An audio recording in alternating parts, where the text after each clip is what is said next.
Hi, I'm David Mack, the author of the new Star Trek novel, More Beautiful Than Death, and I'm here with the narrator of its audiobook version, actor Robert Petkoff. Hi, Robert. Hey, how you doing, David? It's nice to finally virtually meet you here in cyberspace.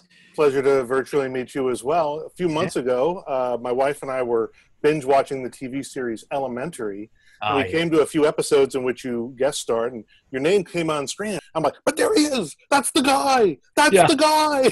And I started to applaud. My wife said, what are you applauding for? I said, Robert Petkoff. That's the guy who reads the versions of my books. That's it. Great. So I just finished recording More Beautiful Than Death, your latest Star Trek book. Very good. Which was terrific, by the way. Great story. Speaking of which, tell us a little about that. Tell the people watching us a little bit more about More Beautiful Than Death and what inspired you to write this particular story. I have to stretch back in my memory to find that because I wrote it about 10 years ago. It was one of 4 books based on the new cinematic version of Star Trek. But as I look back, I remember what inspired the original story was the question of belief. What do you believe in, and how do the things you believe in affect how you relate to the world? And so I decided to put Captain Kirk in a position that would challenge his rational understanding of the universe by forcing him to accept that there are sometimes irrational explanations that work better than the rational ones. And then I put the rest of the crew into similar situations, forcing Spock to think about what does he believe about his role now in the Vulcan diaspora after the loss of his homeworld? What does Uhura believe about their relationship? How does Sarek feel about it? And so on and so forth. So it became a novel about exploring belief. Yeah, and it's really well done. So much of the original series, we're seeing Captain Kirk 2 years into his mission, 3 years into his mission. You know, here we're seeing a Captain Kirk at the very beginning of his mission, where the crew is still wondering what kind of captain he's going to be, and where Captain Kirk himself is wondering, what do I do when I come up against the Prime Directive and my duty as a captain? And I think that's something that listeners and readers are going to be really excited to see, is a little exploration of Kirk becoming Kirk. Yes, very much so. And also just the solidification of the friendship between him and Spock. Absolutely. And of course, there's got to be, damn it, Spock, I'm not a, yeah. Always. And there's a nice surprise guest from the original series universe. I don't want to spoil it for anyone, but it was a great surprise. It was really well done. Thank you. I appreciate that. Now, you've read a lot of Star Trek audiobooks, or narrated, I should say, a lot of Star Trek audiobooks. How many do you think you've done over the years, and what have you enjoyed most about it? Well, I think I've done 25 of them. Wow, that's a lot. Oh, yeah. And you know what? It doesn't feel like that. I really thought when they were asking me, the Karen Perlman, who's produced all of them with me, was saying, "Oh, I think you've done at least 25 or 30." And I was like, "Oh no, Karen, I think I've done about 10."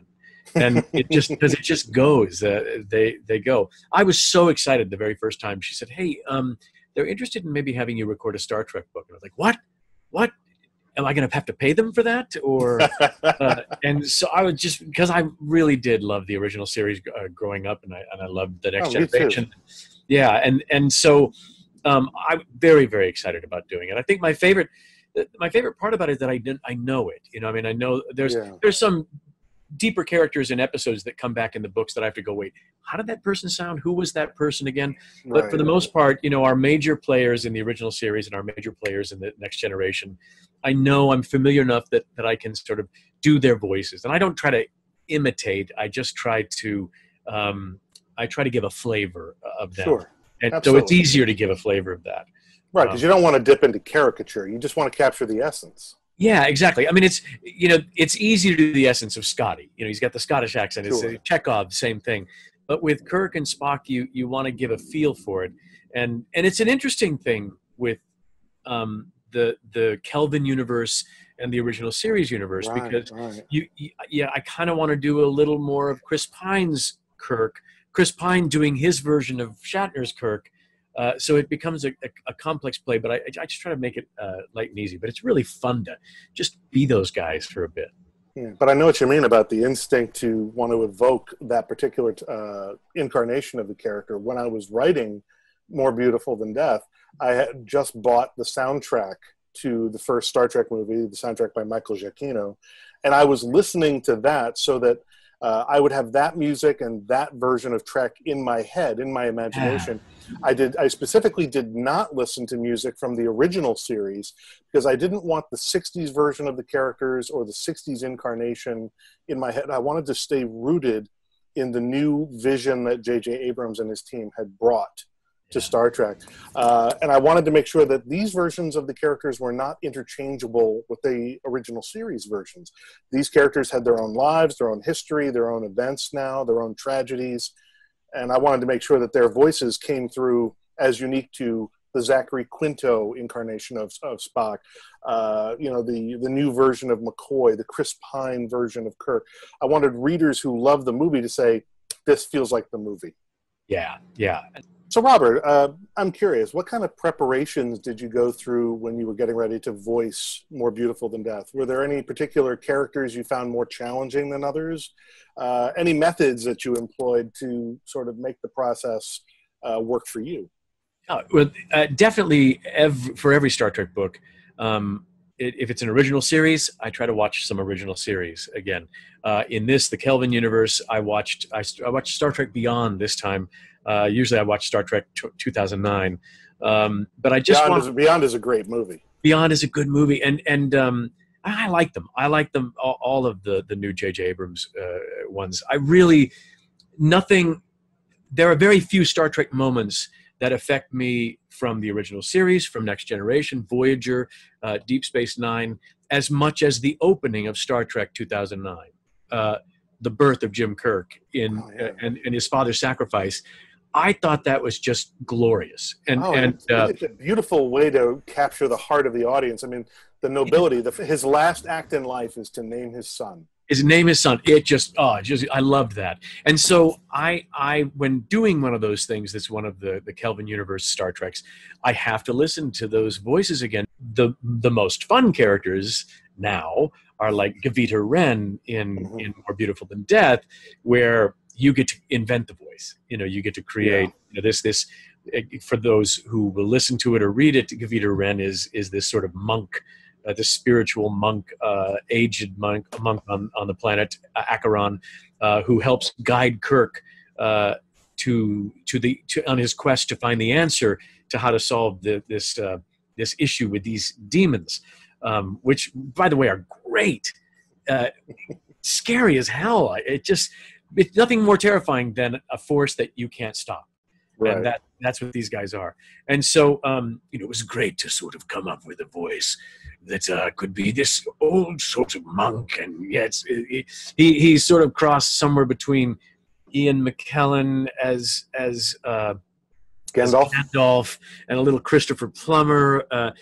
So you get to play, and those characters are always fun to do. Bit of Obi-Wan in there.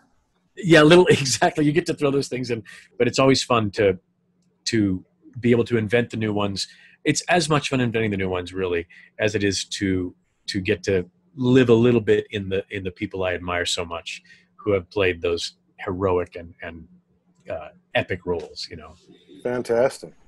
But how did you get into Star Trek? Well, I think just like you, as you mentioned, I grew up a fan of the original series. I was a child of the 70s. I was born right before the moon landing in '69. Grew up watching Star Trek original series in syndicated reruns through the 70s. And when I went to college in '87, when I went to NYU Film School, that was at the same time that Star Trek The Next Generation premiered on television. So I had my parents taping all the episodes for me. I would come home from school on break and binge watch. I was into binge watching before there was. You created binge watching. I invented it. I should have trademarked it. That was my mistake. I should have patent something. Anyway, so I would watch all these episodes, and because they were taping them for me all through college, I ended up with like this collection. It just became habit, tape Star Trek. So I had this library of Star Trek episodes. I could reference them, look things up. And they had started the open door policy at Star Trek The Next Generation, I think during my sophomore or junior year of film school, where they would allow people, fans, to write complete Star Trek teleplays. It had to be the full teleplay, not a pitch. And you could send it into the slush pile. And I submitted for years, and I never broke through at Next Gen, and I kept trying because they had the same policy going on at Deep Space Nine.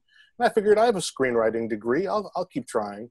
And I eventually did not break through the slush pile. I eventually did get pitch sessions because I teamed up with a writing partner who had access but no experience. I had experience but no access. Together we were peanut butter and chocolate, and we got in the door, and that was how I started my writing career for Star Trek. What was that like? The first time you sold a script, they were like, "We're going to produce your script." I know. That's just got to be mind blown. 26 years old or approaching 26 years old. We've got the pitch meeting. We pitched the idea over the phone, I believe, to Ron Moore or Ira, one of those guys. And they just said, "That's great. We'll buy it. What else you got?" I'm like, "We just made a sale." And they're saying, "What else you got?" What else you got? So we get to keep going. And eventually around 2000, I shifted gears and I started writing for Star Trek on the page in the books and comics. And that's been very rewarding. And now I'm sort of back involved with the TV side a little bit as a professional Star Trek consultant, working with the new animated TV series, Lower Decks, which is about to premiere. Actually, by the time people see this, it will have premiered. Wow. Produced by Mike McMahon. And I'm also working with the Hageman brothers on their new kids show, which they're producing a new Star Trek animated kids show for Nickelodeon. Oh, I had no idea. That's fabulous. Oh, yeah, I think it's going to be a great show. You're going to love it. In More Beautiful to Death, in the audio version, is there a particular scene or a character you're looking forward to sort of hearing? How did that come out? Or I'm really kind of looking forward to the transition when you reveal the surprise guest character, who they really are, and how the other characters react to that. But in particular, just the sort of big action finish, the characters sort of snapping at each other with that rapid fire dialogue. Like, "Time's a factor, Scotty. When isn't time a factor?" You know, that kind of a thing. Sort of hearing the exasperation in all of the characters' voices. So I'll be curious to see how the ending, whether it captures that sense of manic race against the clock tone that I was hoping for when I wrote it. I certainly think it does, and it's that classic sense of we are hurtling toward disaster, and you only have and of course, as usual, Scotty, you've got to do it, and you've got to do it now. I can do it in 10 minutes. No, it has to be done in 2. It's fabulous. It's the classic Star Trek formula. Absolutely, it's terrific, and I think the audiobook listeners are going to love it. I hope so.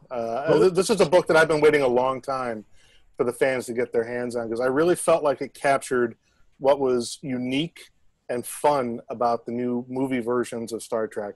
And I'm just really hoping the fans who enjoyed those movies will pick up this book and find everything that they loved in the movies is there in the book. Hey, it was great meeting you. It was really great meeting you, Robert. It's an honor. I've enjoyed your work for so long, and it's always wonderful to know that you're the one bringing my words to life in an audio book. Thank you. And where can we get this? Where can people get this book? I'm told that it will be available wherever fine audiobooks are sold. So get it from your favorite retailer and enjoy.